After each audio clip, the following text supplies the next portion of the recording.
എല്ലാവർക്കും സുഖാണെന്ന് വിശ്വസിക്കുന്നു.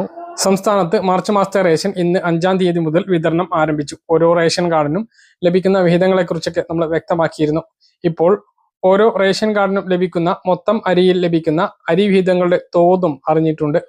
വിവിധ താലൂക്കുകളിൽ വ്യത്യാസം ഉണ്ടാകാം, എങ്കിലും നമുക്ക് ലഭിച്ചിട്ടുള്ള ഒരു താലൂക്കിലെ അറിയിപ്പാണ് നിങ്ങളുമായി പങ്കുവെക്കുന്നത്. ഈ താലൂക്കിൽ മഞ്ഞ റേഷൻ കാർഡിന് മൊത്തം ലഭിക്കുന്ന 30 കിലോ അരിയിൽ 20 കിലോ പുഴുങ്ങലരിയും 10 കിലോ പച്ചരിയുമാണ്. 3 കിലോ ഗോതമ്പും 2 പാക്കറ്റ് ആട്ട 7 രൂപക്കും ലഭിക്കും. അരിയും ഗോതമ്പും സൗജന്യമാണ്. പഞ്ചസാര 27 രൂപ നിരക്കിൽ ലഭിക്കുന്നതാണ്.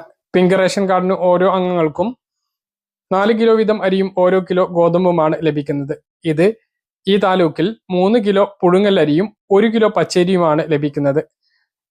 മൊത്തം ലഭിക്കുന്ന ഗോതമ്പിൽ നിന്ന് 3 കിലോ ഗോതമ്പ് കുറച്ച് പകരം 3 പാക്കറ്റ് ആട്ട നൽകും. കാർഡിൽ 3 അതിൽ കുറവോ അംഗങ്ങളാണ് എങ്കിൽ ആട്ട മാത്രമാണ് ലഭിക്കുക, ഗോതമ്പ് ലഭിക്കില്ല. അരിയും ഗോതമ്പും സൗജന്യമാണ്. ആട്ടക്ക് 9 രൂപ വീതം നൽകണം. നീല റേഷൻ കാർഡിന് കാർഡിലെ ഓരോ അംഗങ്ങൾക്കും 2 കിലോ വീതം അരിയും സ്പെഷ്യൽ അരിയും കൊണ്ട് 3 കിലോ അരിയുമാണുള്ളത്. ഈ താലൂക്കിൽ 1 കിലോ പുഴുങ്ങലരിയും 1 കിലോ പച്ചരിയുമാണ് റേഷൻ കാർഡിലെ വിഹിതം ലഭിക്കുന്നത്. കൂടാതെ 3 കിലോ സ്പെഷ്യൽ അരി പുഴുങ്ങലരിയായി ലഭിക്കും. വെള്ള റേഷൻ കാർഡിന് മൊത്തം ലഭിക്കുന്ന 6 കിലോ അരിയിൽ 3 കിലോ പുഴുങ്ങലരിയും 3 കിലോ പച്ചരിയുമാണുള്ളത്. ഈ താലൂക്കിൽ ഈ പ്രാവശ്യം മട്ടരി ഇല്ല. ബ്രൗൺ റേഷൻ കാർഡിന് 2 കിലോ പുഴുങ്ങലരിയാണ് ലഭിക്കുന്നത്. നമ്മുടെ സംസ്ഥാനത്ത് 50,000-ഓളം ആളുകൾ മുൻഗണന റേഷൻ കാർഡിലേക്ക് മാറിയിട്ടുണ്ട്. അവർക്കുള്ള മുൻഗണനാ വിഹിതവും ഈ മാർച്ച് മാസത്തിലാണ് ലഭിച്ചു തുടങ്ങുക. അപ്പം അവർ പുതിയ റേഷൻ കാർഡ് എടുക്കാൻ മറക്കരുത്. മാത്രമല്ല, മുൻഗണനാ റേഷൻ കാർഡിലേക്ക് പുതുതായിട്ട് ഉൾപ്പെട്ടിട്ടുള്ള ആളുകൾ റേഷൻ മസ്റ്ററിങ് ചെയ്യേണ്ടതുണ്ട്. അതുകൊണ്ട് തന്നെ അക്ഷയ കേന്ദ്രങ്ങളിലോ അല്ലെങ്കിൽ റേഷൻ കടകളിലോ മൊബൈൽ ഫോൺ ഉപയോഗിച്ചോ മസ്റ്ററിങ് നടപടികൾ മുൻഗണനാ റേഷൻ കാർഡിൽ ഉൾപ്പെട്ടിട്ടുള്ള എല്ലാ അംഗങ്ങളും പൂർത്തീകരിക്കണം എന്നുള്ള കാര്യം കൂടി ഓർമ്മിപ്പിക്കുകയാണ്.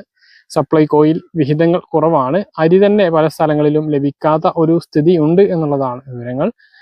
പിന്നെ ഭാരത് അരി, അതും കൃത്യമായിട്ട് ലഭിക്കാത്ത ഒരു സ്ഥിതിയാണ്.